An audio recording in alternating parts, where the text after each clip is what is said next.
and Susan will be coming in. So you can begin the record, and I see it has begun. Yep. Okay, everyone. We will proceed to deal with the minutes first. The minutes were sent out by Stephanie, and I don't believe there were any corrections that you had suggested to you. No, no comments were received, other than Susan didn't have any changes.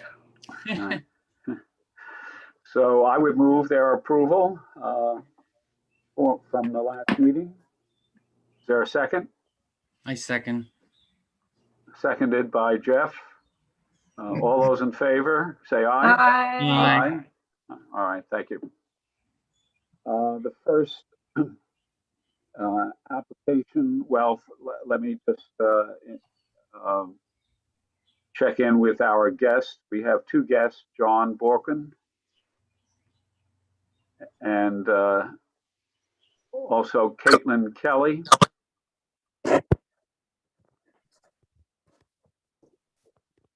John, for what purpose are you here tonight? Good afternoon, everyone. This is John Bork, the attorney for 59 Drones Roads owner. If you have any questions or need any clarification, I'm standing by if you need any answers. Well, we have sent back the application referred to us by the building department saying that we did not need a full-scale review and that they are free to issue whatever permit they is at their discretion. So we did not do any report or analysis of the application because we deemed it basically as not significant enough to warrant a deep review.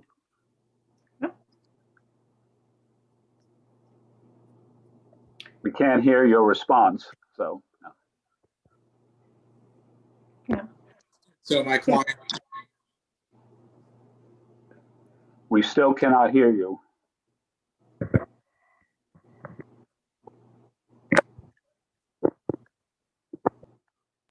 can you hear me now, Mr. Wisnowski? Yes. Yep. In and out. Yeah, great. So just to clarify, my client is free to go on with his renovation. Yeah. Yes, as far as we're concerned. Yes, we notified the building department that we passed on review on May 3rd. So good to go. Evening. Right, okay. All right.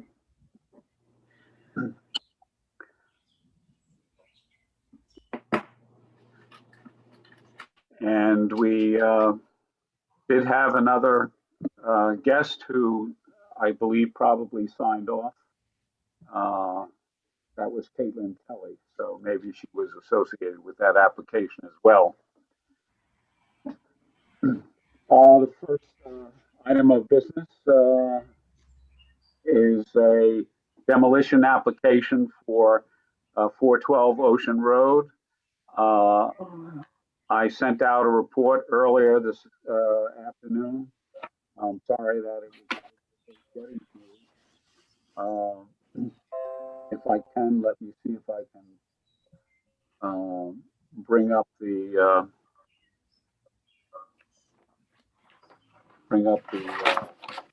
scene here.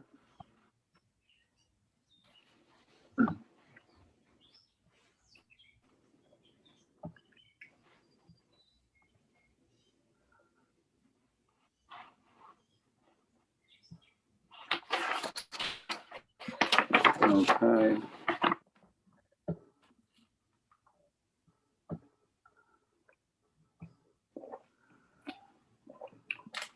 Okay, this is in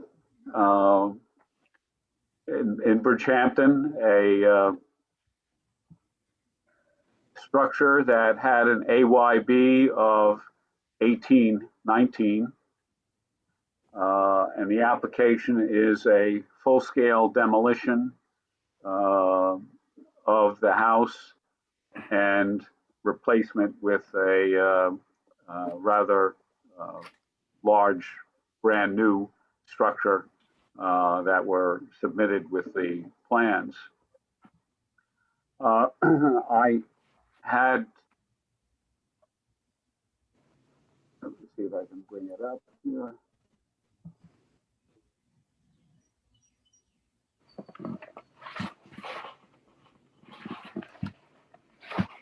And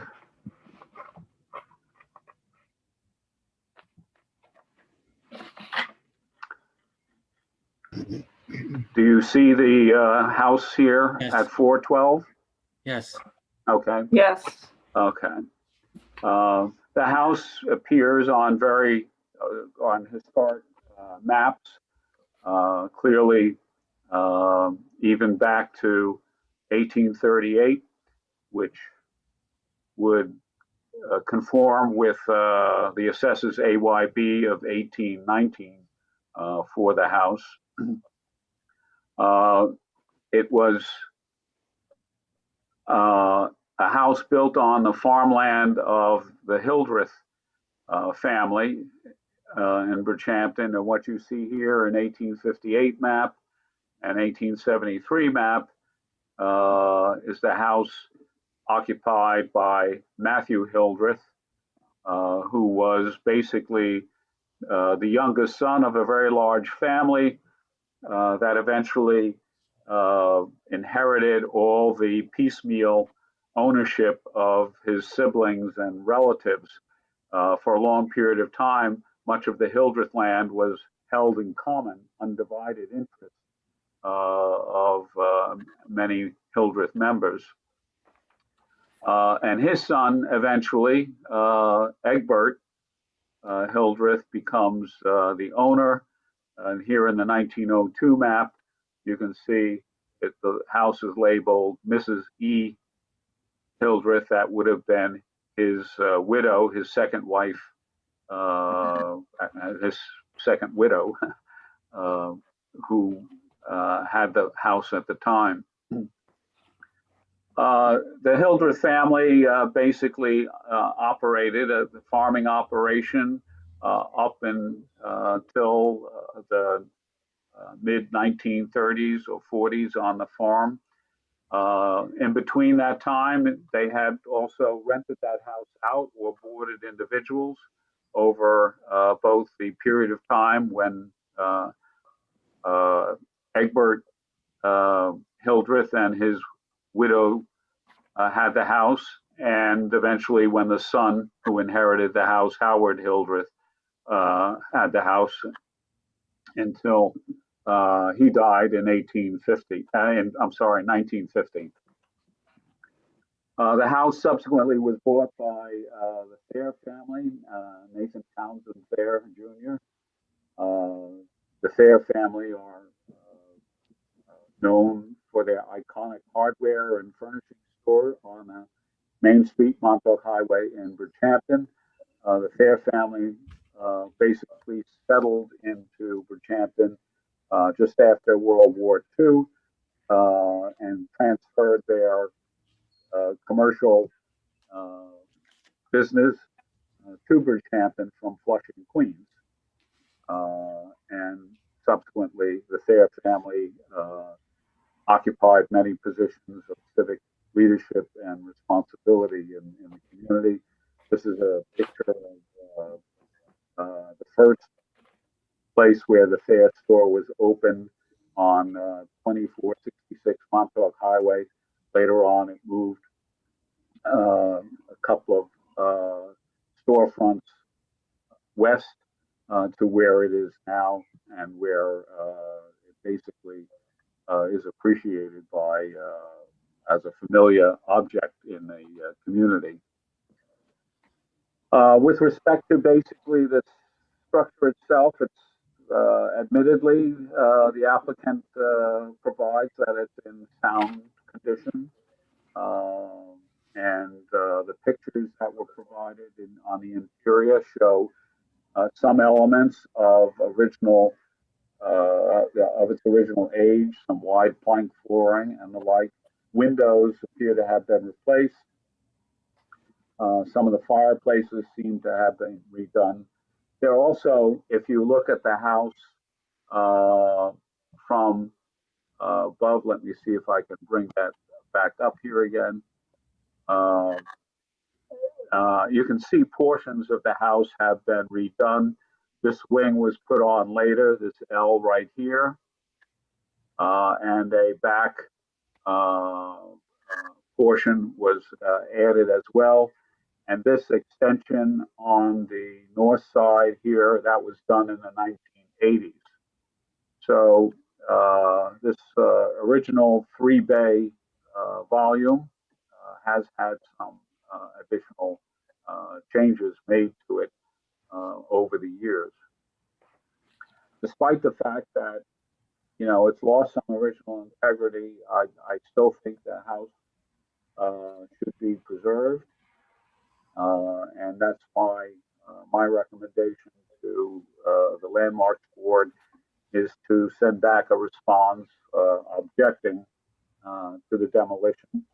The sound structure has some story to tell of the farming history of Bridgehampton, of the history of a significant commercial family, multi-generational in Bridgehampton on Main Street. And I believe removal of the house diminishes that history. It was noted by AKRF in its survey of historic resources in 2014. I don't know. I don't think anybody might have gotten much chance to kind of read the report, just to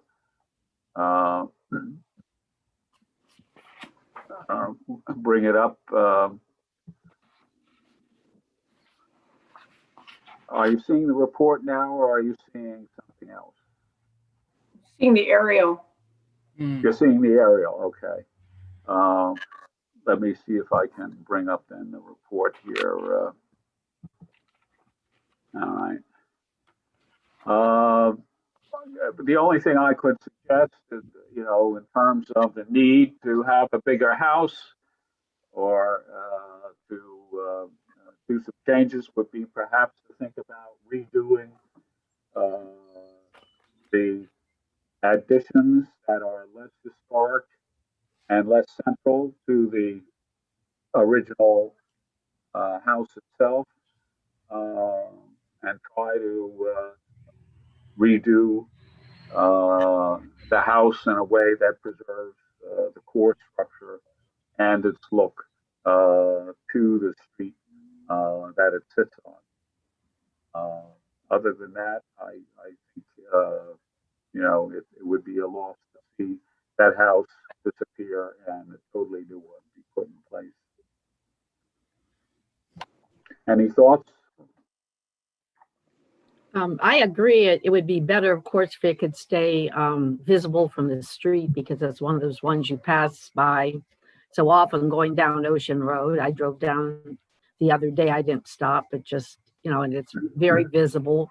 But if not anywhere, someplace, the secondary, of course, would be someplace on the property. But if you just save even like the central core of it, it would be a good accessory building, possibly use it in some fashion, pool house, guest house, whatever is allowed on that property. Yeah, I would agree with, you know, objecting to the demolition and certainly, you know, removal of the more recent volumes and, you know, making additions to the structure that are sympathetic to the original would be much preferable.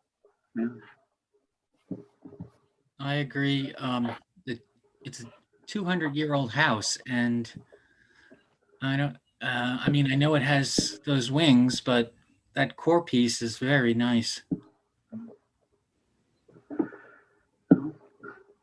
Well, if there's no other comment and any comments to the alternative, I will file a response noting the objection and the comments that I made about looking at other possibilities for preservation.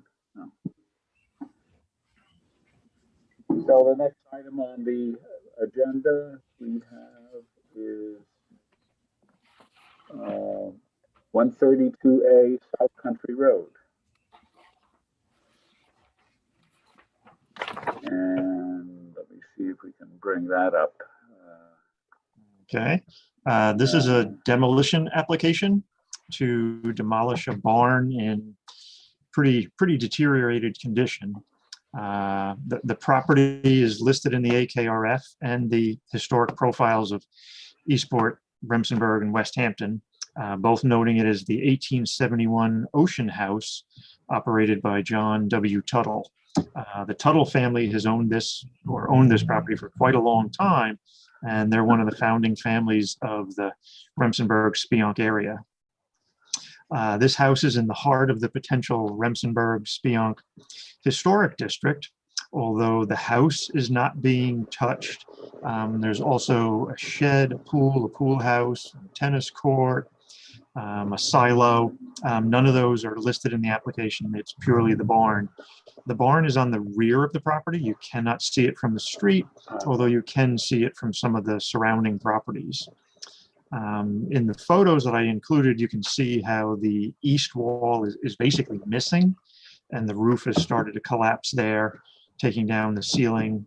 Then some subsequent shots of the center girder showing how it's collapsed. Okay, so that's the aerial. You can actually see that there's sort of a white cylinder there. That's the silo. That was more forward on the property at one time. And we also believe that the barn just to the rear of it was also forward on the property. It's difficult to put an age on the barn because it's really made out of, I guess, found materials. Everything in it is mismatched. So it may have come from older houses, older barns, sheds, things like that, and just been sort of put together there. The AYB on the barn is listed as 1930, but we really think it was closer to 1900 with some of the material possibly older than that. The house has an AYB of 1871, but again, that's not being touched. This property is surrounded by other historic resources, and this property previously included the academy, which was landmarked recently, although that's been subdivided out of the property. They plan on using the materials from the barn. Yeah, the next photo, there's a photo, go back one there. There's a great shot of the Tuttle family, just kind of showing you there. In 1900, that was their family reunion, which says a lot about the number of Tuttles in the area to be able to get that many people together in 1900 for a family photo. So yes, the owners plan on salvaging the material in the barn that's useful, and they've already started making planters. They have a plan to make a large outdoor table. The silo, although not in this application, they plan on turning that into a pizza oven. Due to the condition of the barn, the center, yeah, in that upper photo, you can see how the center girder is just deteriorated to the point where it's collapsing. There's several locations like that. Interesting, in that photo, you can see that the second floor, the flooring is actually doors. They just, had doors out of an old house or something, and they laid them down there to create the floor. The lower photo shows you some of the newer framing. You can see some of the green pressure treated lumber used to create sort of a loft area with plywood on it. Again, just to the right of the post, you can see where the girder has, it looked like they just brought the two ends together. They never really joined them. It's a very haphazard building. The lower parts of the wall are made out of sort of 4-foot high boards, the upper part then out of a very different 4-foot high board. The wood roof is really shot. In some of the later photographs, you can see some of the flat roofing that's completely gone. Yet there you can see the flat roofing in the back collapsing in this area, and to the right, the plywood in the roofing, you just see the joist, that portion of it, the roof in the lower photo, you can see the roofing is completely gone. It's just leaving the roof rafters there. So it's probably demolition by neglect, although we can't blame the current owners. They've only had it a short time, and they do plan on hopefully reusing a lot of the material somewhere on the site. They do plan on replacing this with a very similar barn with a covered porch on would be the west side.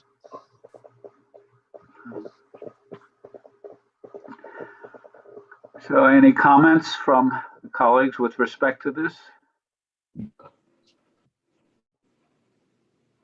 No? And Nope. there's the shed, and a newer pool house.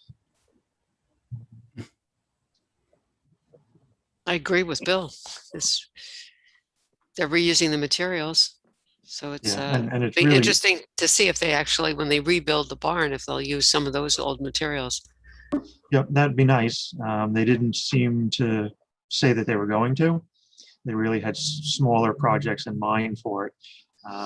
There's really not a large quantity of any similar material, so it would be hard to sort of make siding out of it or anything. There just isn't enough of it to do any real portion of the job. Yeah.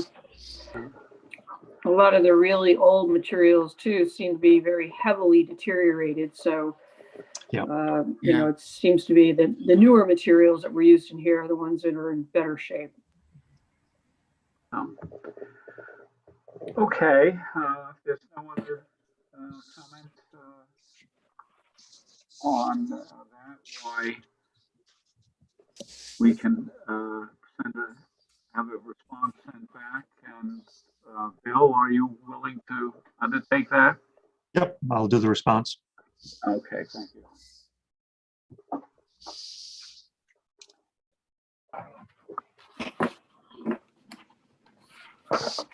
Okay, the next item of business just to mention is 2385 Montauk Highway, which was basically an interior renovation that had no exterior impacts.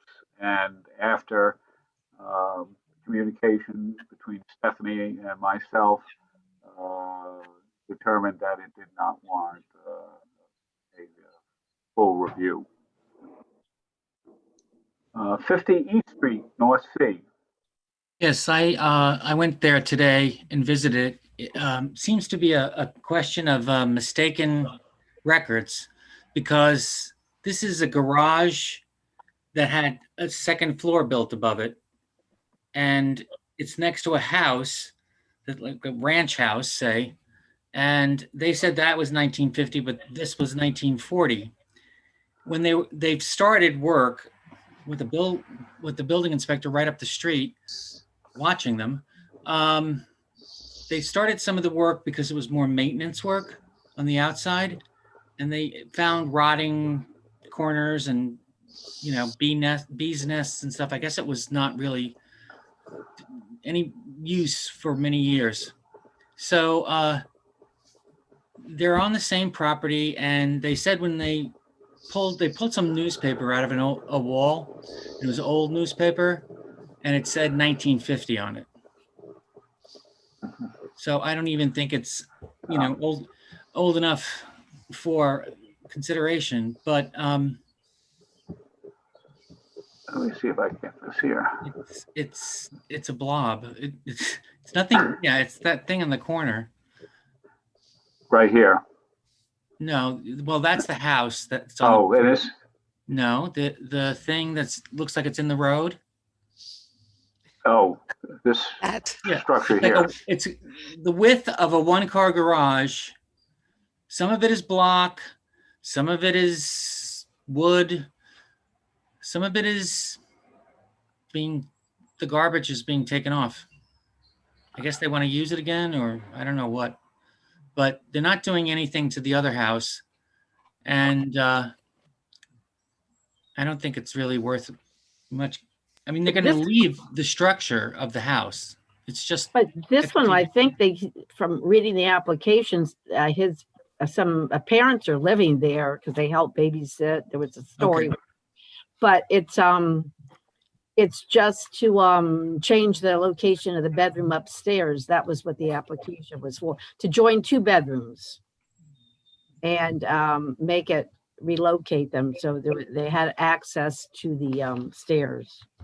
But it's what the application was for, interior only. well, they're putting new siding and Yes. they put new windows in. So, Well, as I say, there's 2 jobs right behind this house, this 2 houses. And the building inspector told them, okay, but I think it's time you get a building permit. But they really did start work without a permit. Putting the new windows in, and the siding is not on at all. It's just that house wrap. And I think he said that it was going to be wood boards. Well, there's nothing particularly No. distinctive about these structures themselves and the surrounding neighborhood. Right. Not at that point. No, not at all. So I'll say I'll write up, we don't object. That sounds good to me. Any Okay. other comments from? Yeah. board members? I would agree with that. Okay, fine. 67 Inlet Road West, Hampton Bay, or Shinnecock Hills, depending upon Susan's preference. as it worked out, the town says it's Shinnecock Hills, and it's also on the map for that subdivision back in 1925. So it is Shinnecock Hills. But the map, Google thinks it's Hampton Bays also. But basically what it is there is a cottage, and that's the one that you see up front, the larger front gabled with additions. I drove by, and it was actually a Sunday on Mother's Day, to be people there, and I didn't make an appointment because I knew it was visible from the road. So I used the pictures, actually online realty, because they're exactly what I saw, but I couldn't really get that rear picture. But anyways, in the there are a lot of records in 1950. Helen Pardo, who she and her husband purchased this property, according to that record in 1928, there's a whole history. It's almost like an affidavit from the lawyer explaining, because she was trying to get a variance for a subdivision. But anyways, he explained that they bought it in 28, built a house, and it burnt down, and it was rebuilt in 1930 on the same foundation. And they added the kitchen bathroom addition to the rear in 1950. And what is now the accessory building was the detached garage. They built that in, I think it was around 1970, along with the tool shed, because there's COs for that. It has been, the chimneys appear to be original, along with the interior pictures with the fireplace from the application itself. And a few of the windows in the rear, looking at their application, appear possibly to be original. But besides that, I don't see much original fabric left. It's been altered through the years. What's interesting with this property, and I sort of called it morph, because if you go back up one, go back up to the page right before that. And one more. Okay, one more. I know there's a map here that shows you that one more, 4 houses, 4 lots. One more. Well, okay, I will look at mine. Okay, there it is. Right there. The property was larger at one time. At one time, it included the property behind them, which was 36 Boathouse Road, and she subdivided that around 1956. And then the property to the right, it was around, I think, 61. She was trying to subdivide it because there was just a garage on it. And she said she bought it separately. So she eventually got that subdivided. So she ended up with a 0.24 parcel. I mean, the 0.24 acre parcel, and then added her own garage and, the tool shed. But it's sort of just morphed. I think it's like the neighborhood. Somebody builds a deck and an outdoor shower, and eventually a garage was turned into living space. And probably at the time a person was getting ready to sell it in 2018, they needed to get a CO for the work done. I think it's supposed to have a recreation area and a laundry room in it. But eventually, what they want to do with this application, if you go down, and I just put a little history of the area, it was a bathing beach area for Shinnecock Hills, is that they want to raise it slightly. They didn't specify how far. You just go up a little bit, you'll be able to see they want to add over to the left, they want to add a small addition, 9 by 6.4, a one-story addition and a Bilco door on the left. On the right, they're going to take out a stoop and add a covered entryway. To the rear, they're going to remove the deck and put a one-story addition, and behind that, another deck. Now, it almost appears to encompass with the decks, well, excuse me, the one right's a screen porch in front of it to the front part on the right, almost encompass the accessory former garage. On that, they're going to want to take off the gabled roof and make a roof deck, and they're going to have stairs to the roof. It's not, I felt like I needed to question architecturally if they could put a deck up there or what was encompassing. Most of the houses in this neighborhood have been enlarged through the years. If you look at the aerial, I mean, which you don't need to go there, but the obliques, you can see it's one of the smaller houses, the ones to even the rear and to the right are larger. So they are proposing that. I don't see much original fabric left. It's not an AKRF. And I had no objection. It's just, since it has no historic fabric left and it's in no historic survey, I didn't see any reason to object to it.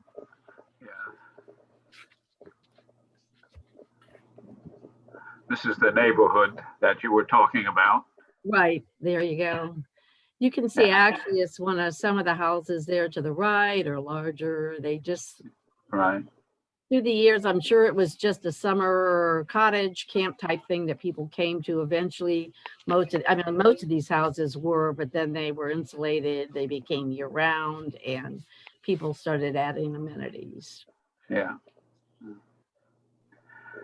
Well, very comprehensive look at Well, proposal. I actually did more than I thought when I finally realized that I had done, I think it was 90 and, well, we did 127 and 87 that I had already had put a little background together for that area. Okay. But that's no objection unless anybody else has any questions. No, I agree with you. Okay, so we have 47 Shinnecock Road, Hampton Bays, which we passed on as well. Yep. And after that, we have an application 3692 Noyak Road. So let's go to. Yeah, this is right the point where the Long Beach Road meets Noyak Road. Okay, let's see if we can get that Yes, in here. we were just there recently. We were in the neighborhood. It's an active neighborhood. Yes.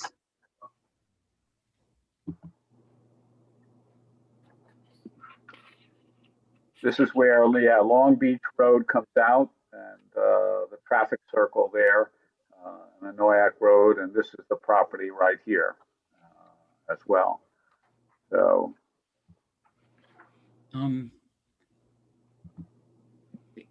It's not that distinguishable. I mean, it's a Cape Cod from the 30s, I guess. It has sort of a nice front porch detail on it, but the rest of it is covered with asbestos shingles. uh-huh. So I don't know. I mean, granted, the plans were going to make it uglier, but we're not architectural critics, so. Yeah. That also, I tried that. That house probably is 1938 or so. Mhm. The aerial map of 1938, unfortunately, is marked with photographer's ink to Oh, identify the map number, right where that house is located. Mhm. So, but you can see that the area around this was disturbed somewhat. It was obviously being newly developed, and so that house probably was there, but obscured by the photographer's numerical marking on the map. So yeah, I don't. This neighborhood has many houses from the 1930s, 40s that have been enlarged, changed over the years. Uh, we've been in this neighborhood before. I think we did one of these houses here and one of these houses over here, not within the past 2 years or so, for renovations along the way. Mm-hmm. So there's I nothing. was gonna say, when the house is finished, it will not be recognizable as what it was before, but I don't know if that's not a consideration to me. Yeah. It's just, I mean, Right. it'll be a different house. I hated what they're doing to it, but Yeah. Yeah, it's not attractive, but No. But if you look what's at that, there is go on. not particularly historic. when you come out of Long Beach and you turn onto Noyak Road going west, that house is right there. So you see it every time. I see it a lot. Yeah, I mean, when I lived up. But I think when I looked at that upstairs, it looked like it was so small. They're trying to Yeah. make in a bathroom up there, not because they're not just adding the 2 dormers in the front they mentioned. They have a dormer on each side. I won't go through the list, but there are a lot of other changes that weren't mentioned in the description. Solar panels also to the rear. Okay, so we don't have, while we have aesthetic objections, but we don't have, No, we don't have any ground to object. I can see of. okay, all right, fine. So, Jeff, do you want to Yeah. You take care of it. respond? Thank you on that. Update for Nathaniel Rogers. I passed by today coming back from voting in the school district election, and a community preservation staff has about 2/3 of the fencing done around the house, and looks like maybe they might finish it by next month. So we'll have to see whether or not there's a chance to get a certificate of appropriateness application filed by the Community Preservation Department in the near future. Referrals. 3310 Noyak Road.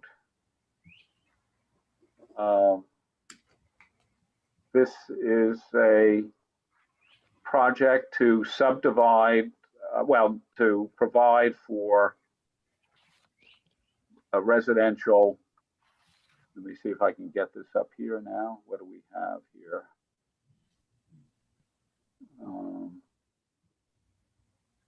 Is it condo units? It's partly, it's, yeah, kind of like condos. It's multiple housing that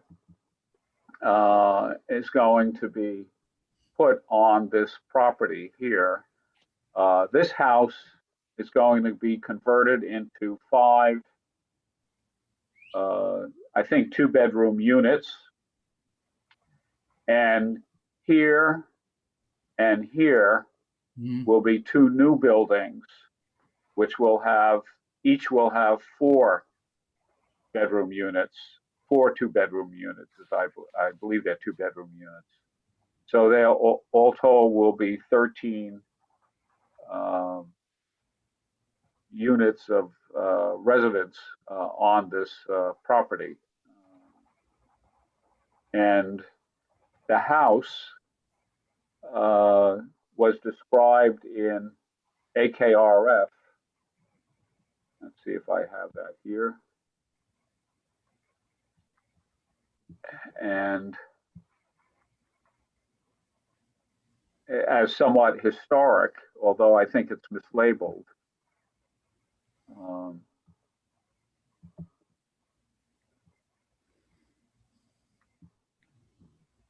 3310. Yeah, Do you see the 20, yeah. Do you see the AKRF report here? Yes. Okay, so described as a colonial revival. The AK, I think the AYB on it was 1914 or so. Yeah. But this identifies it as Harry Eldridge house. And the house, I believe, belongs to Homer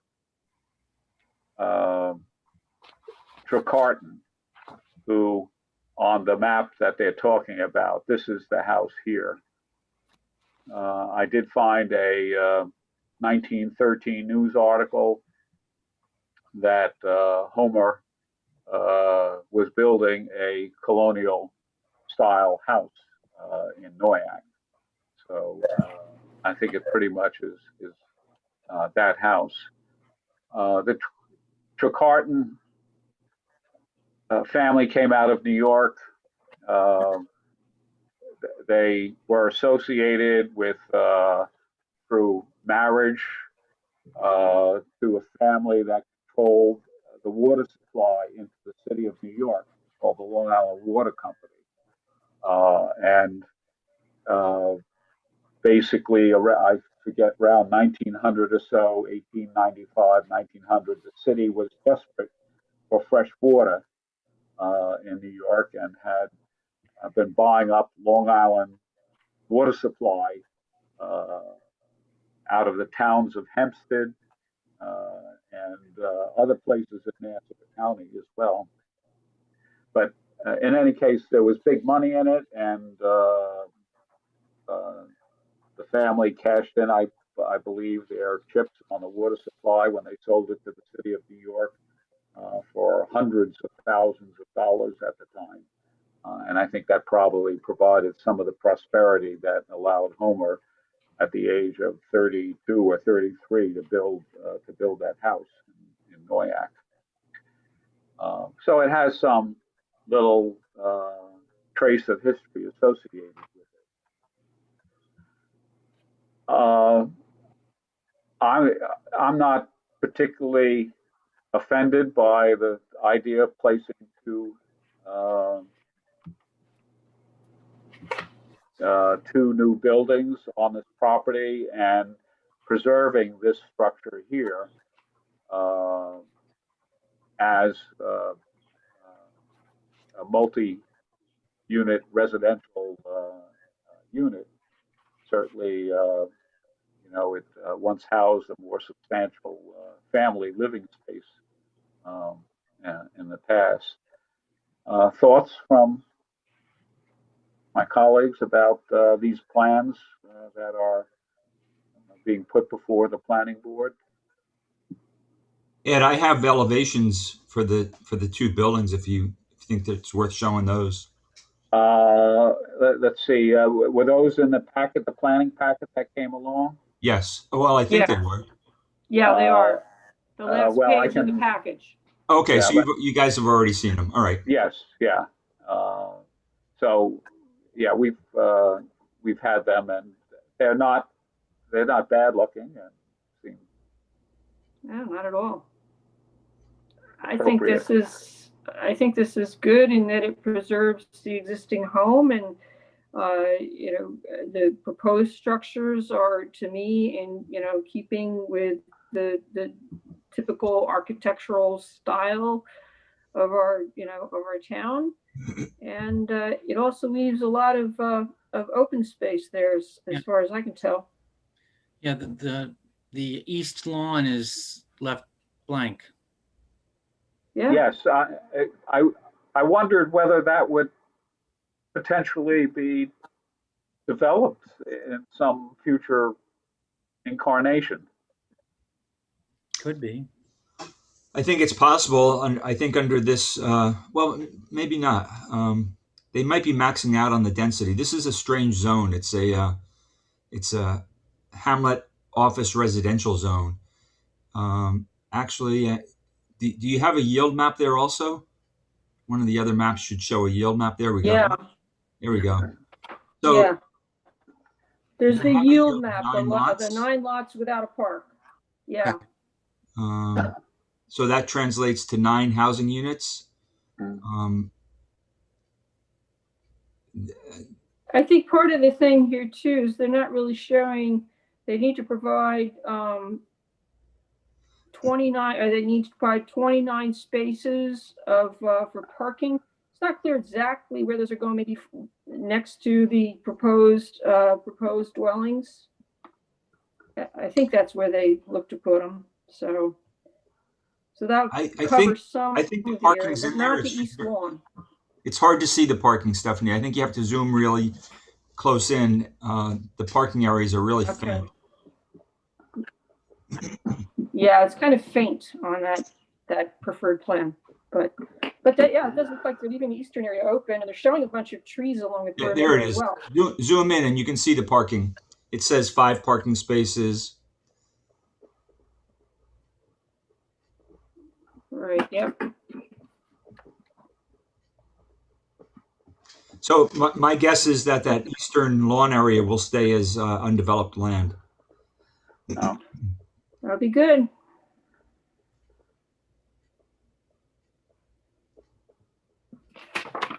Can we include, excuse me, go ahead. Go ahead, Susan. Can we include just that phrase that when it comes time for construction, that it should be re-referred? I would be curious to see when it actually comes time to build all 5, what it's going to look like. Yes, certainly it's going to need a building permit to do any interior work, and that might result in some alterations to the exterior, so that there is no confusion with the building department that this review did not constitute a review for construction work. It would certainly be beneficial to make that statement that this should come back to the Landmarks Board when they actually go in for a building permit. I mean, the question is, if, for example, they build the new units first and renovate the existing house last, does that new building require a review, or we want to just make it clear that we are concerned about the integrity of any construction associated with the old house?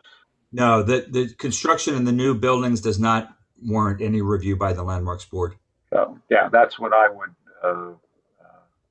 want to make clear in the communication then back to the building department. So it's just for anything that happens with the existing house. Janet, you're on here. So you're the one that's going to enter this into govern. Somehow we want to make sure that the response that's entered into govern from Landmarks Board isn't interpreted by the building department as having been the actual Landmarks review of any work on the existing manor house. Well, I'll put it in the minutes, plus it'll be on the response. Okay. It'll be I'll a response to who? To the planning board. to the planning board. All right. The building department won't have any idea. All they're That's going to see correct. they're going to see in govern that this went to landmarks, and they're going to just approve the building permit. Okay. We need a way to make sure that building does not interpret this as having been a landmarks review. If we send a CC to the building department as well, does that? No, that'll just confuse it. You know what? We should just Okay. just do a referral to the planning board and don't even put anything in govern. If we can do that, Janet. Okay, that's. And then there's no record that the landmarks board reviewed this for the purpose of the subdivision, and the flag will still be on there for referral on any work on the house. Let's talk about it later. We'll figure out how to do it. Yeah, it sounds like you're on to the solution of not giving them a carte blanche to go forward without a further review. Okay. And the other planning operation is, let's see. No, we don't want to save those changes. Okay. Let me get my agenda here. 890 Scuttle Road. Okay, this is kind of interesting.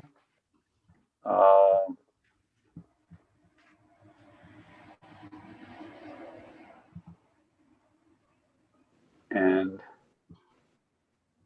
we'll see if I get the screen share here.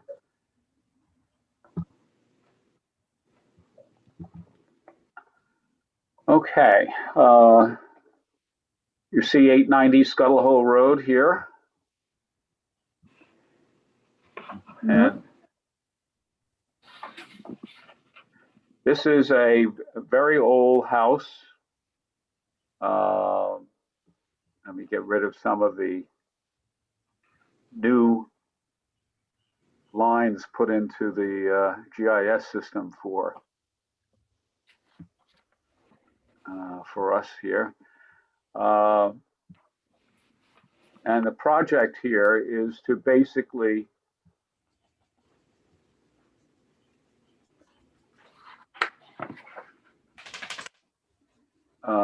redefine some existing lot lines that had been in existence here in order to provide a new lot, which would be right here, right in this area, next to a line that would divide the old house and the old barn from any new construction that would be here.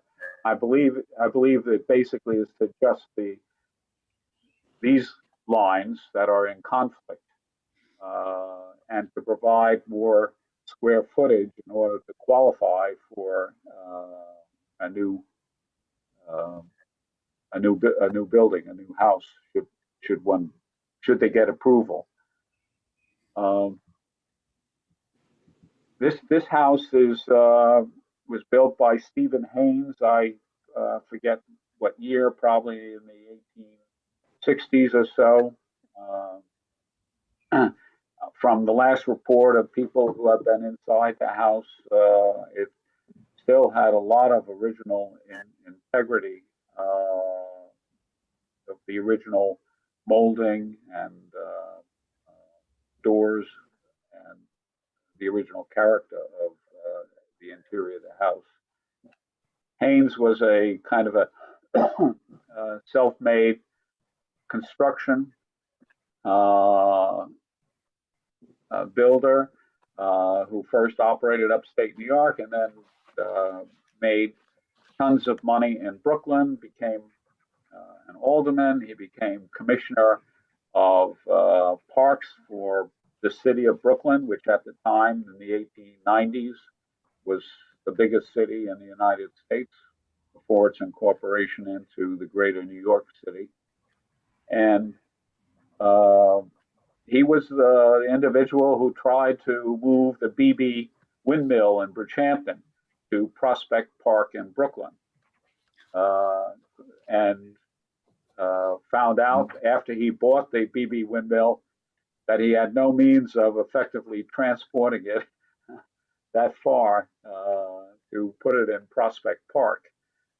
So it was rescued from his ownership eventually by another local summer resident of Bridgehampton, the Berwins, and moved to their property on Ocean Road near the village center of Bridgehampton. The house certainly is historic. A lot of people are also note and familiar with Brees Hill on the roof of the barn. Yes. All these hills, I live on one about 2 miles away, are filled with breezes and winds. My hill is called Windmill Hill. This hill is called Brees Hill. But the roof was painted because nearby is the Hayground Airport, which in the 1920s and 1930s was a active transportation hub for some people commuting between New York and their summer places out in the Hamptons. That airport no longer operates, but this house has been in the Conklin family since the 1920s or so. Otis Conklin bought it, and his children, now all basically retired farmers and in their 80s, own the property and own the agricultural rights on the land behind them, which the development rights have been sold off to the town of Southampton, I believe. I think it's the town of Southampton and not Suffolk County. It's a combination of both. Pardon? Combination of both. Combination of both? Okay. Yeah. I think the town put in 60% and the county was 40%. Okay. All right. So this is a very substantial house. Be certainly very important in terms of the preservation of part of the history of Hayground, Bridgehampton. And, if it was landmarked, which it's not, obviously, we would have something to say about the impact very clearly, right to say something about the impact of any new construction that might emerge next to this existing house. It's not landmarked. I'm not sure. I don't feel a great right to presume that there's a reason to say something negative about the prospect of having a new lot defined in this particular area right here. Thoughts? As far as I could tell, I tried to read about the barns, and they mentioned the potato barn, quote unquote, would need a variance and stay on lot 5. But that, I think they must that's on a different lot. So my guess is maybe they were referring to the red barn as the potato barn. No, they're referring to that potato barn. That right barn here. right now is on the land that we bought the development rights on. If they wanted it to be part of lot 5, No, it's actually going to stay on the development rights land, I think. But when they said, so that's why I'm wondering when they said potato barn, if they didn't mean the other barn. No. They might put potatoes in the barn. Dug into the ground. Yeah, they did talk about an existing potato barn on lot 5. Or right, potato house on lot 5. Let's see if I can get lot 5 up here. Okay. Unless they're redrawing that lot as well. Well, none of these are lots right now. All of those lines that you see are different development right lines. They don't constitute building lots. And that's part of the reason they're doing this, is to make the existing house lot on a lot, and to create a second buildable lot. Ah, okay. Can you, yeah, enlarge that, there you go. Even though the tax map shows these lines, we have a major issue when the county and the town buy development rights. For some reason, the real property division puts tax map lines on the tax maps, which make it look like those are lots. These lot lines don't exist at this point. Oh. Okay. Well, what you're saying is that the house is on one lot currently. On lot 5. The whole Yeah. thing is one lot right now.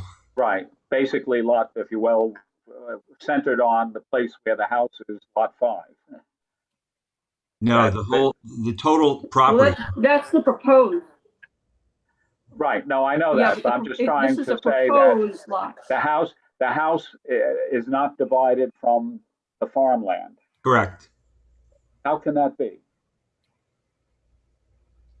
Because when they bought development rights, they didn't create a building, a property line. It's just an easement line. It's not a property line.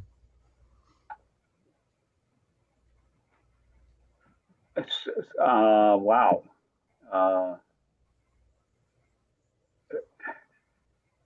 The question is, when you buy the easement for a certain amount of acreage, you Yep. have a survey done and you have some lines drawn. Yep. And that's what this reflects then. Well, it's very complicated.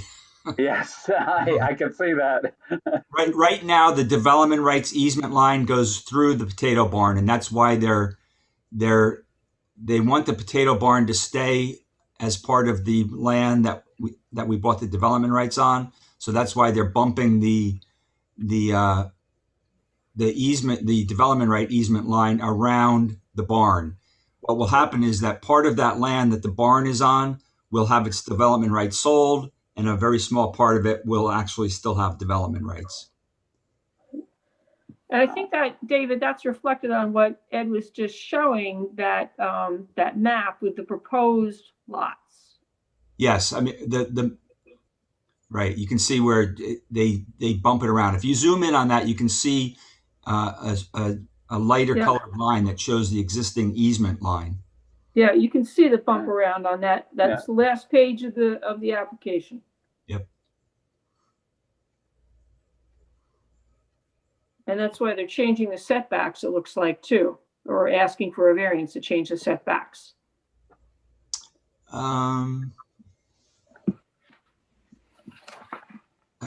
Did they say they were going to the zoning board on this? Yeah, they need zoning relief under the first few pages of the application. Under item 6, zoning relief.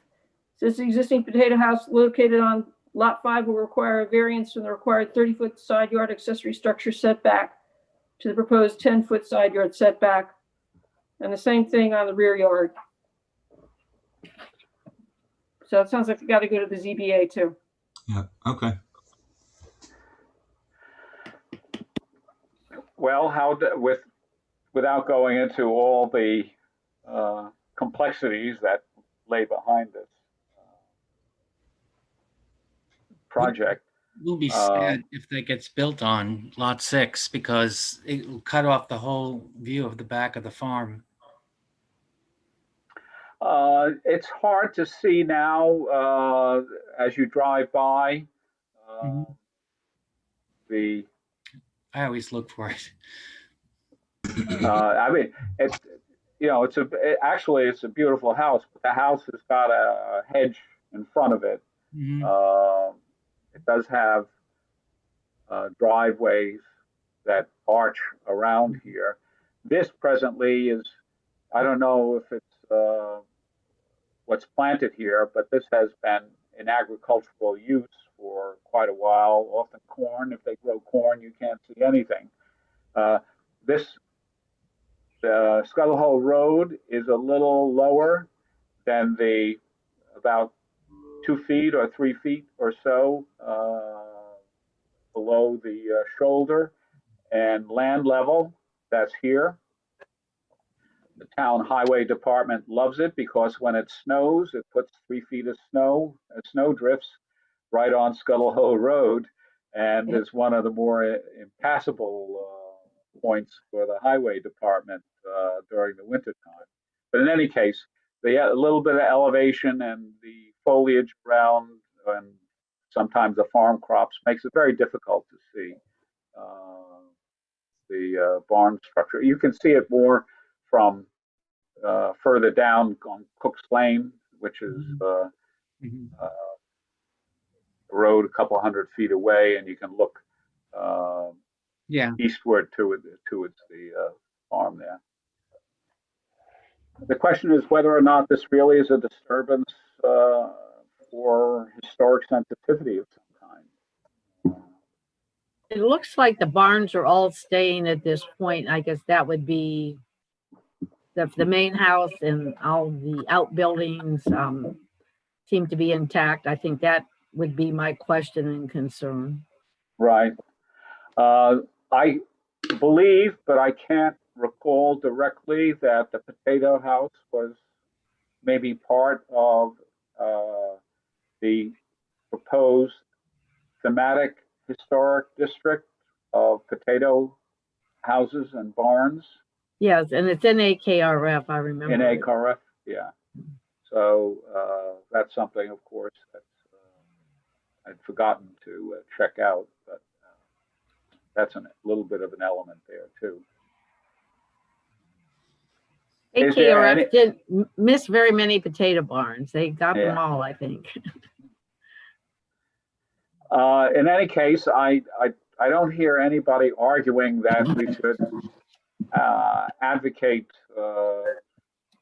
objecting to a subdivision here. No, although I think the same point that was made on the last application, in that our remark should not go into govern that we have reviewed this.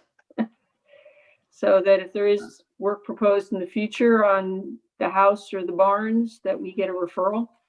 Right. Well, this is not a building department action anyway at this point. So not at this point, but yeah. Okay, so we'll throw up a response that we appreciate the chance to review, and will note the historic character of the property that's there, and that we certainly would be concerned if there was any major construction or changes that might impact such a historic property down the road. Okay. Next item on our agenda, let's see what we have here. 62 Red Creek Road, Hampton Bays, we already have disposed of at the last meeting. That was the landmark application for the Girl Scout camp from Community Preservation Department. 149 South Country Road, not sure about that one. Hey, did we send did we send a response on 62 Red Creek?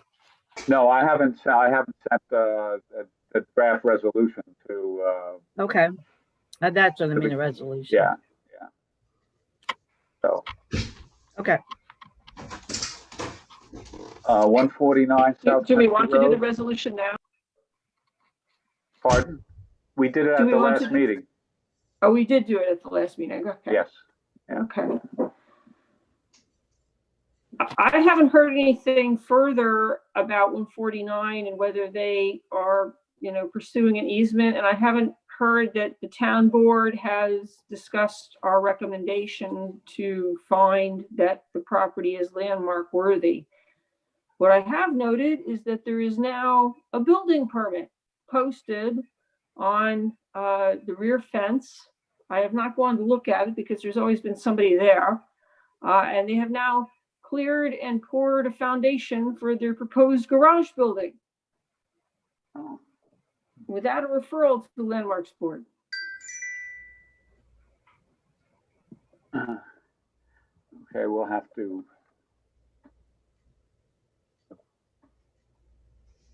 The building permit was posted where?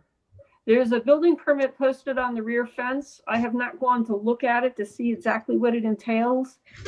They have been doing a lot of work on the house, and I haven't seen anything that is counter to what we understood was going to be done there.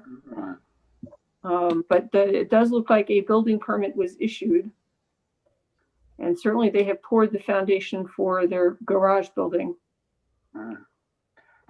Isn't a building permit supposed to be posted in front of the property where public access and notice can be made? What you're suggesting, Stephanie, is that it was posted beyond visual observation. Yes, I would have to trespass onto the property to actually see what the permit says. Well, we'll take a look at the. I'm going to look it up right now. Okay. We're talking about 149? Yes. Correct. It seems to me, since we've made this recommendation a couple of months back to the town board that they find this property landmark worthy, it may be time to follow up with the town board to see if they have gotten it on an agenda somewhere. I'll go back and check the.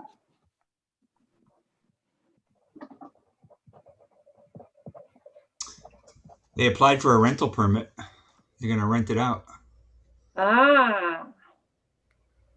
Can you pour a garage foundation without a building permit? There's also a garage permit here, March 11th, 2021. Let's see if it was issued.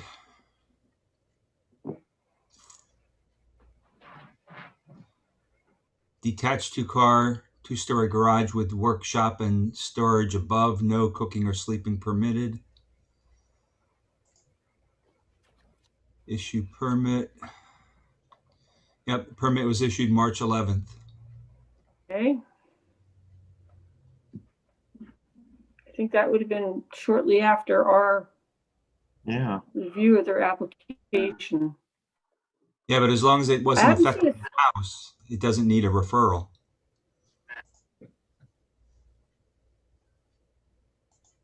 Right, it's separate from the house. It is detached. Yeah.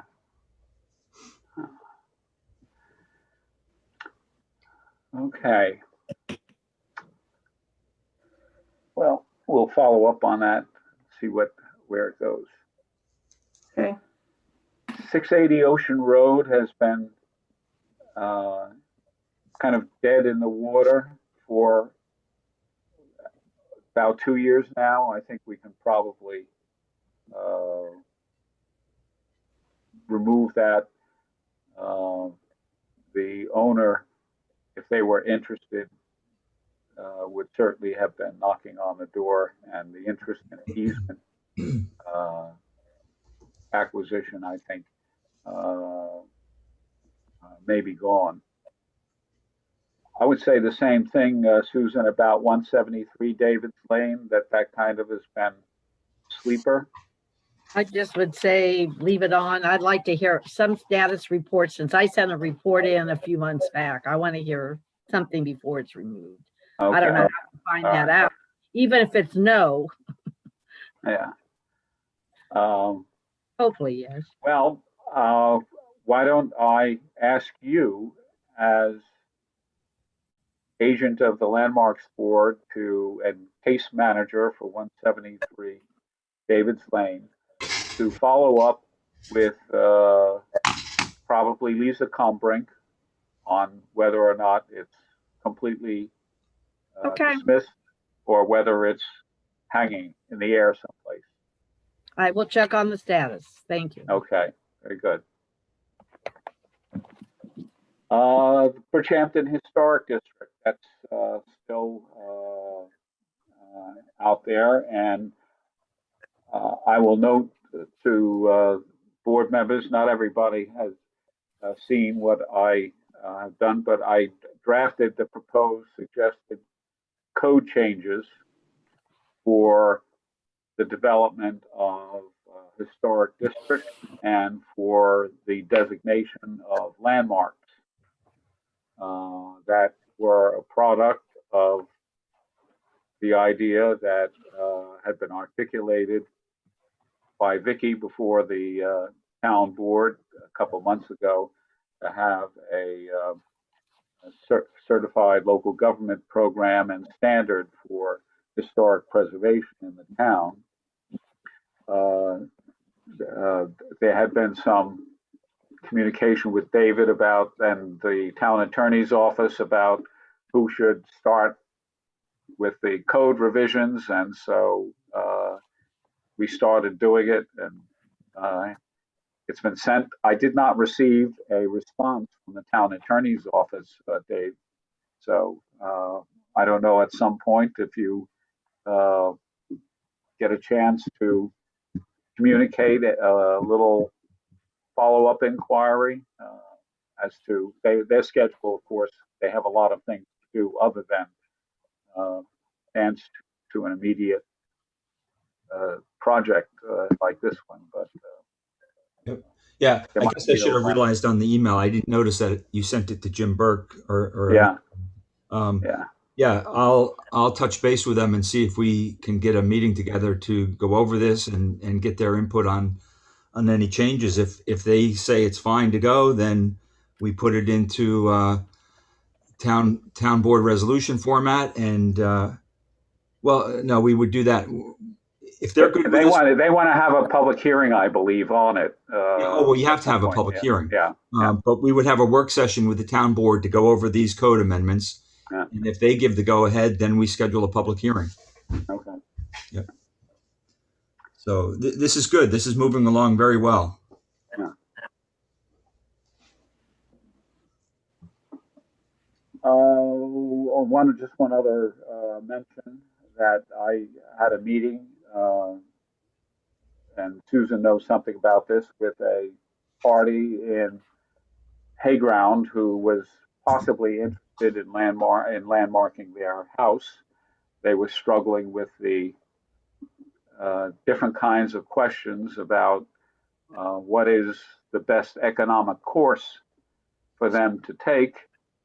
They have owned the house for quite a period of time and have come to the house through inheritance from an aunt. And the different kinds of factors which you don't always think about are in place. For them, one thought that their three children are not resident of this part of the country. They live in different parts of the country, so they want to leave their worldly goods to their children as much as possible. On the other hand, they're very historically minded people as well, and have enjoyed using their Hayground residence for summer recreation as well over many years. But their thought was, if they landmarked the house, they would lose the possibility of selling it at the maximum value to a buyer at this point in their lives. They're somewhat elderly couple, actually probably my age. I hate to consider myself elderly, but they are conscious of basically wanting to limit their travel, their movement as they grow older, and so they were thinking about selling it but yet they were thinking that their house is, and it is, somewhat historic in character. And they come across all kinds of problems. If they try to, if they transmit the house to their children under current tax law will inherit the house at a new cost basis associated with the time in which they inherited, rather than the cost basis of what they inherited the house at. So that, I mean, all kinds of little tax elements to this process of making a judgment about where is the money to be made or lost in transactions, especially in a multi-generational context. But the last I heard in my discussion with them was that they were inclined to think about landmarking the house, perhaps looking at an easement, historic easement as well. And but they live in the Washington, D.C. area. They still will be talking to their financial advisors and lawyers who they've been talking to about their estate planning. So we'll have to see where their plan goes. Susan is familiar with the house at 248 New Light Lane in Hayground. So you've been to the house, Susan. And Vicky has also. And Vicky, oh yeah. So you're familiar with the scene there. Yeah. Okay, of the agenda items, the landmarks application sequence issue was basically a question of having people talk to us before they talk to the building department, I believe. And I think we had a discussion about this, and we didn't have any resolution of the issue at the last meeting.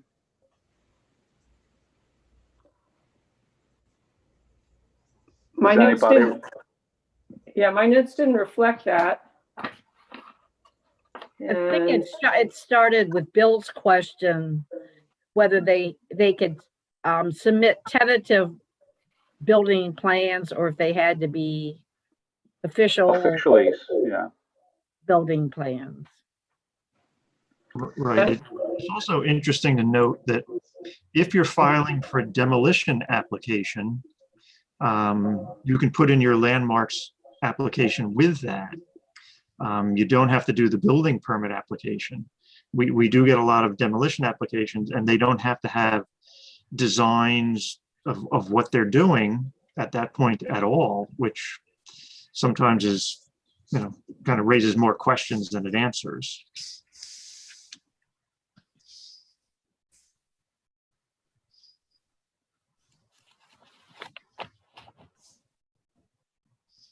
Well, I don't know if we have an answer, but one of the things that is a prospect down the road is if we actually get into the business with a serious number of reviews of buildings in prospective historic districts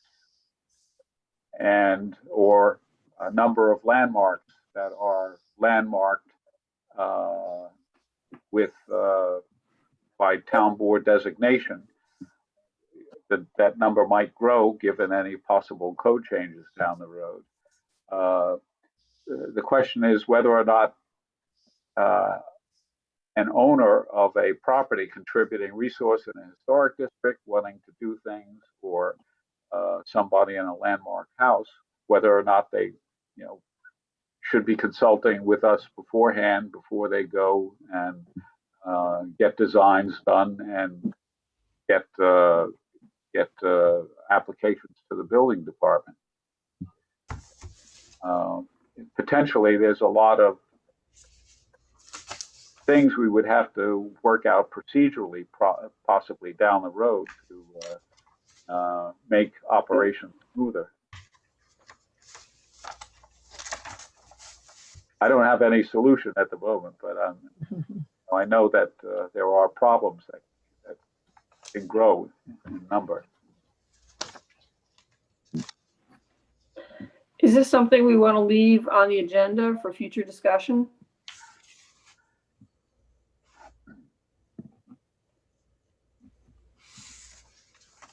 Why don't we wait till we get aggravated by another circumstance and then revisit the issue rather than have it on the agenda?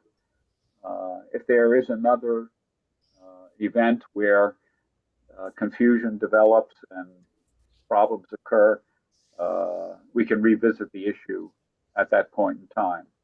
Does that sound like an okay way to go? Yeah. Okay, all right. Demolition and construction items. Lists are in progress. I'll send them out at like after the June quarterly.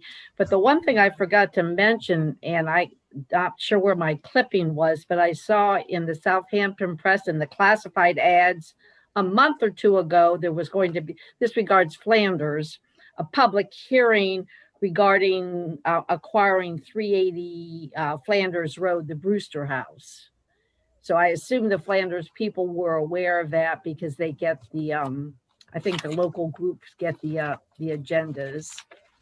But excuse me, I'm not sure what the resolution was, but there I thought that there'd be a public hearing. So I just tell you that, Tim, now that if you want to check into that. I think it was with respect to a potential purchase by CPD of Water quality. Right. Yes. Which that just indicates a demolition at some point, but Yep. that's been we've been aware of that, the possibility of that, I guess. That looks like the hey. So that I forgot to mention that it's past whenever the date was, but that's my only comment under the demolition. We haven't gotten an application, of course, but going to the next one with the ZBA planning board applications. For the planning board on March 13th, they were either repeats and or previously reviewed. For the ZBA, March 6th, there's a 9 East Beach Road, and I think I didn't write the AYB. I think it's close to 1940, but it's a possible demo. Let's not put the AYB in, but it's close, 30s or 40s. They're proposing a new house. And also on that same agenda, 1201 Noyak, that 18 Kendall, the David Rogers Rose House, are going back for a 1- and 2-story addition, a porch, tennis court, pool patio, and some other things. So I just I assume we would eventually be getting that application since we reviewed it earlier and it's been substantially changed. May 20th, repeats and previously reviewed. That's all I have.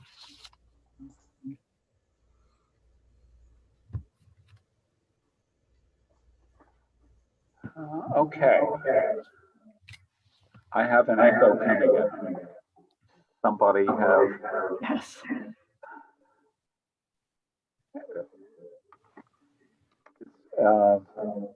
That helps.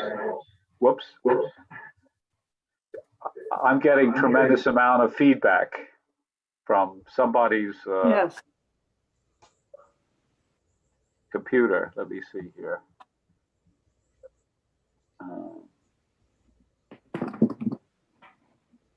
I love how it's always someone else's computer. Well, since I'm broadcasting from mine, it can't be mine. It seems to be gone now. Okay. Next thing on the agenda here is the landmarks maintenance grant. I have not forwarded information on that. Did we resolve the amount of money associated with that?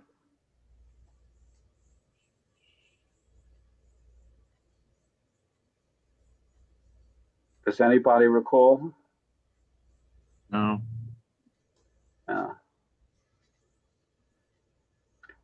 We had the project that we were I willing thought- to.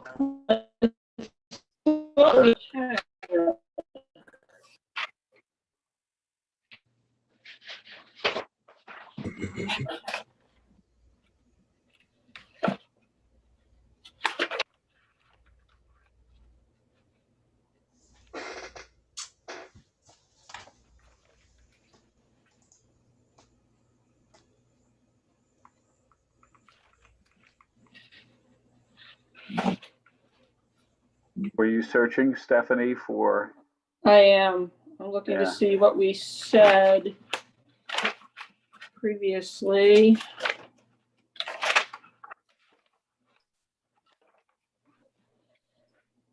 Okay.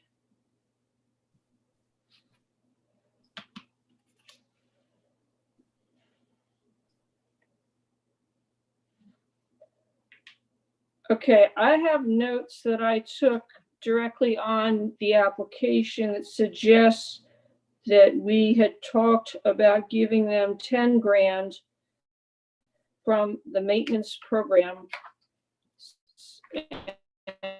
and that they were expected to match that. They have a total labor cost of $20,000, material cost of about $16,000, so that's a $36,000 project plus dumpster. So we said 10 grand from us, and they would need to match it, and that wouldn't get them all the windows, but it would get many of the windows. Right. Okay. Okay, the last I remember too is after that is that Bill was going to go, which he did, and he submitted a report, what Right. windows. Mhm. But I was wondering on that, I thought about after we did that, because would it be better possibly if we, instead of just saying that they needed to spend 10 and we give them 10, that we would pay 50% of their cost up to $10,000? I mean, That's not a bad way to go. I was just trying, it's the same difference, but that way, if they wanted to spend, if they spend $5,000, we would pay for half of that. Is that how, would that be the same difference math wise? If they, let's say they didn't want to spend 10,000 of their own, they only wanted to spend 5,000, and this is a reimbursement grant, so they spend 5 and, but the job costs 10, so then we would pay them 5 to make up. I was just difference, and thinking of that way wording, we that get they the spend 50/50 20, we match. give them 10. Right, exactly. So a 50% match up to 10,000 from our fund. Yeah, That's not a something, bad way to go. That gives them the freedom of choice as to how much they want to do in a particular year. Yep. Sounds like a good formula.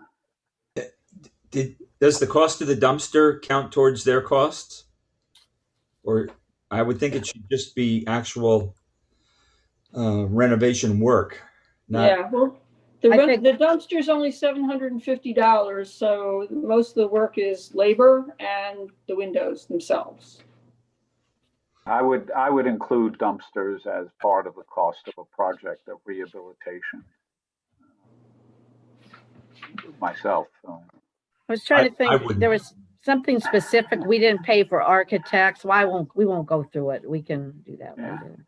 there's Right, any. it's kind of a soft cost. Like you said, It- what if they paid a lot for an architect? Would you reimburse them for that? I don't Well- think that's, I think there's some specific things, I would have to reread it. Yeah. No. Well, they didn't have any architectural involvement here. It's only the window guy. Right, that's not an issue here, so. Yeah. Okay, so we'll make it 50%, matching up to 10,000 as a Yeah. I knew specification for the resolution to send to the town board. Okay. Now we have it noted. Okay, let's see, the agenda has on it as well. The rules for nonprofits, well, we don't have that yet. Coordination with the CPF on future easements, we don't, I haven't been in communication with Lisa on that or anything of late, as a matter of fact. Certified local government, I think we already have covered. So the question is, are there any other things now that you want to bring up? A couple Susan? very quick things.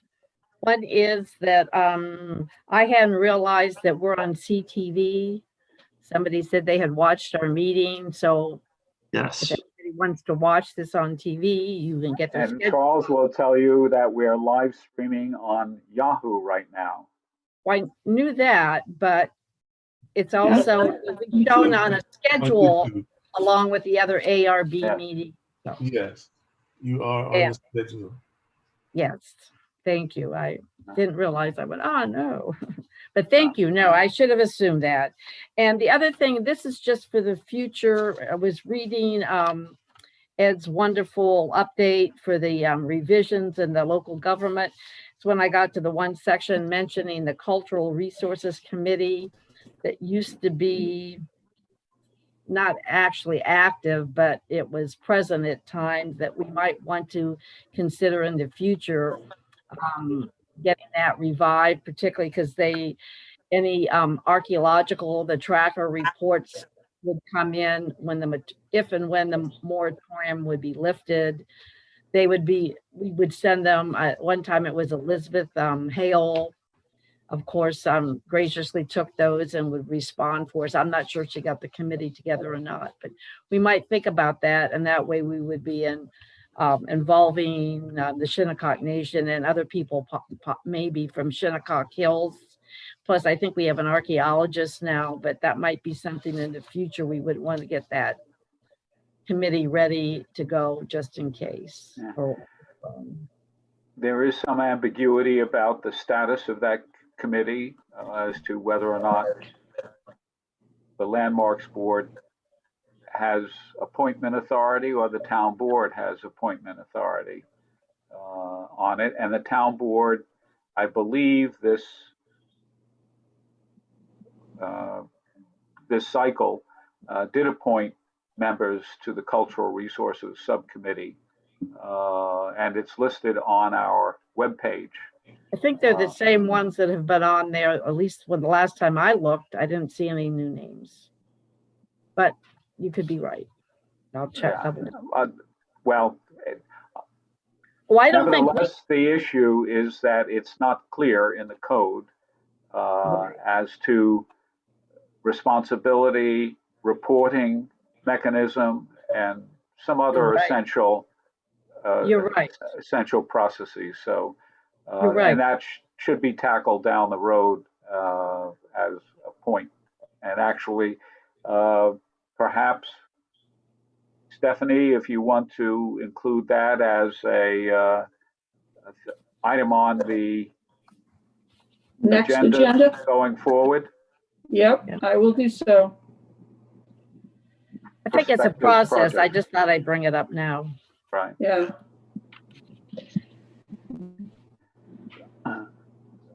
Okay. Any other matters? I have a Oh. question really for, I guess for probably David and Janet.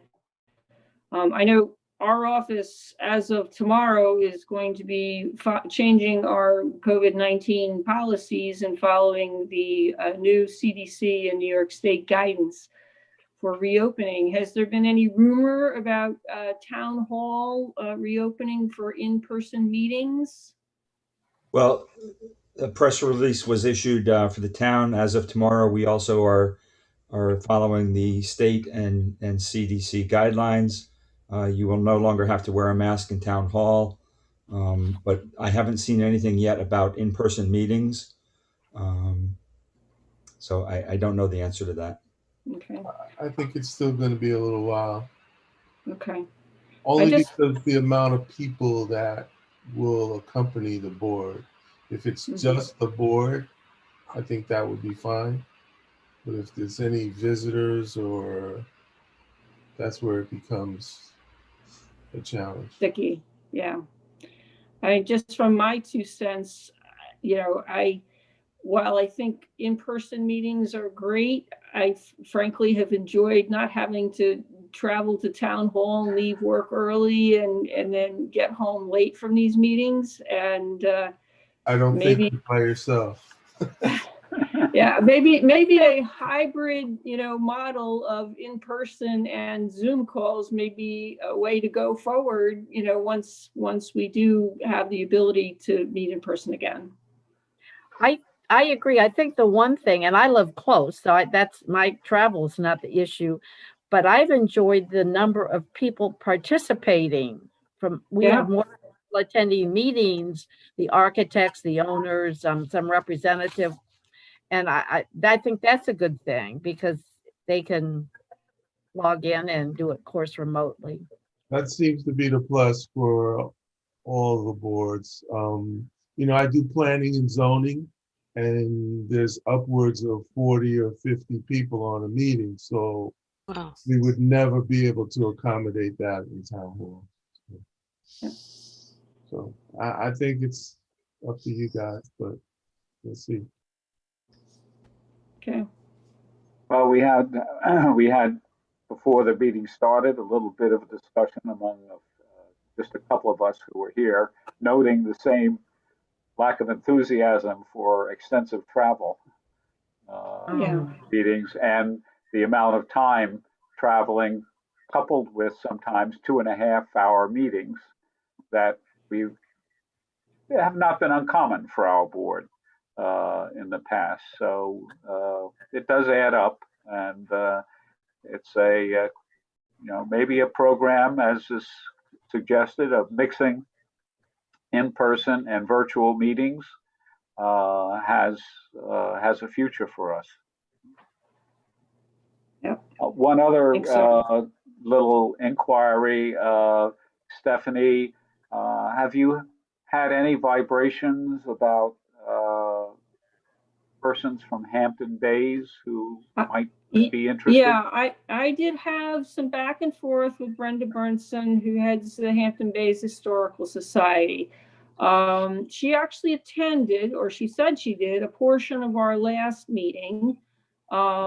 But she thinks she probably really doesn't have a lot of time to do this. And, I think she is pretty busy trying to hold things up down there in Hampton Bays at the Historical Society. So I think perhaps our next, or one possibility anyway, is to reach out to the Hampton Bays CAC, which has a fairly active group of people, and see if perhaps they could do a little rooting around and publicity within their community to see if there's anybody who would be interested. I know the town has also advertised in the past for, members, I think, on the website. So if anybody has any other ideas for rustling some folks out of Hampton Bays, that would be great. Yeah. Okay. With respect to reaching out to Hampton Bays CAC, should I do that, or? If you would like to, that's fine. I do have a contact there because I've actually attended a prior meeting as a speaker. So I have out to them if you would like me to do that. Okay, we'll leave the task up to you then. Okay, will do. You have working familiarity with the territory. David, did you have something you wanted to? No, I was just going to point out that the town code actually authorizes up to 11 members. Oh, yeah. All right. So we have a lot of vacancies. Other question is that increasingly, as we pursue certified local government status as a program, having qualified people on the board becomes a bit more significant. It's a bit more significant challenge, let us say. And one thing I had thought as we proceed down this road is that actually we might find a way to institute something of a training program for board members, given our level of knowledge and experience and practice at these things, to not only have something of a manual, but having a bit of exposure, for example, for new people with respect to architectural styles that might be evaluated on a board like this, and ways of doing historical research that we've evolved over the years from very primitive levels 7, 8, 9 years ago to having more sophistication in terms of where to go. We used to have a little bit of a manual that was prepared, and Susan may remember this, and Stephanie may remember this, about the ways to do some research on some of these historic items that are in our town, and that probably could be resurrected and improved somewhat, but we might also just have a more expansive way of having training. We have some pretty sophisticated type stuff available. The GIS system is quite good in terms of allowing access to finding out about former owners, looking at surveys of property in order to find out who might have been an owning family or a person prior on the property. I mean, there's really little tricks that could be written up and used to train people for service on a board like this.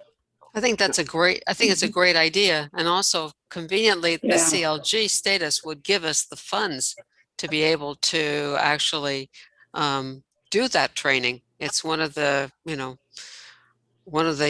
grants that is most often awarded and requested. So I think that would be a very good idea. And we might even reach out to the local libraries to get linked access to the ancestry database, which might help us also in doing a little bit of genealogy, history. Yes, and just merely census records are very important to they have document those, right. ownership. Yeah, so exactly. It's not only ancestry, but there are other sources that are free as well. So stuff can be packaged together, perhaps, I'll mention into this a program. Quickly, since Vicki mentioned it. Since the Rogers Memorial Library switched their website, I couldn't find some of the things before, and I just had links, so I did it a different way. But the other day I was looking for their hours, and it was local history. But if you go to local history and then genealogy, if you have the library card, you can access ancestry.com with your card. I hadn't realized that to the other day. So Ancestry is free at the library. No, they have a home version now. I thought it was too. They have a professional. They have a professional version that we could have access to, and that certainly we can work that out with the library. but this one that has home or library, and I'm not sure because I just don't pay for that. I don't know what additional services they would provide. But it was interesting. I mean, I found my parents' marriage certificate, not that anybody cares, but you know how you just plug in names and you found, but I just would point that out that I've always used the Latter-day Saints, that Ed had provided the link to that. But this is another option. And they had 2 or 3 more with the military records, but they all were accessed from home now. I was surprised. I thought it was only at the library. It's only free at home now during COVID because the libraries were closed. Once everybody can go back to the libraries, Ancestry is going to take it away from home. Oh, that's too bad. I just found it, huh? However, that being said, the library, oh, I'm sorry, the library go ahead, does, Vicki. yeah, I was saying, I can speak for the library, being on the board of the library, the Rogers Memorial, and they do have an excellent history department there. The librarian who runs the historical research does a great job and is really terribly, you know, so excited about helping and wants to help us. So I think it would be a good thing to pursue. Oh, good to hear. David, was your prognostication about Ancestry based on insider information or just on general cynicism? No, it's based on my knowledge of, because I use it at home all the time through my library. And prior to COVID, you had to go to the library to use to use Ancestry for free. Our library put out a notice when COVID came around that you could access it for free from home through the library. And I suspect that once libraries are more accessible, that Ancestry will take that service away from the libraries, and you'll only be able to get it in the library. Okay. But who knows? Maybe Ancestry will continue to allow people free access from their living room through their library card. The library's not open at 11 o'clock at night, so that's when I do some of my research. I believe that certain libraries did subscribe to an Ancestry kind of institutional subscription arrangement, and that was the means by which they made it available to their online card members to get access to it, that it was not just kind of a COVID thing. That's correct. That's possible. Yeah. I wasn't aware of that, if that's the case. That is the case, yeah. Okay. That's great to know. I'm going to ask my library to do that. Okay, any other things that are serendipitous to our education here? If not, I think we can adjourn the meeting, and we'll see where we shall meet on June 15th, is it? Whether it's in person or virtual. Or hybrid. Yes, June 15th. Well, thanks, everyone.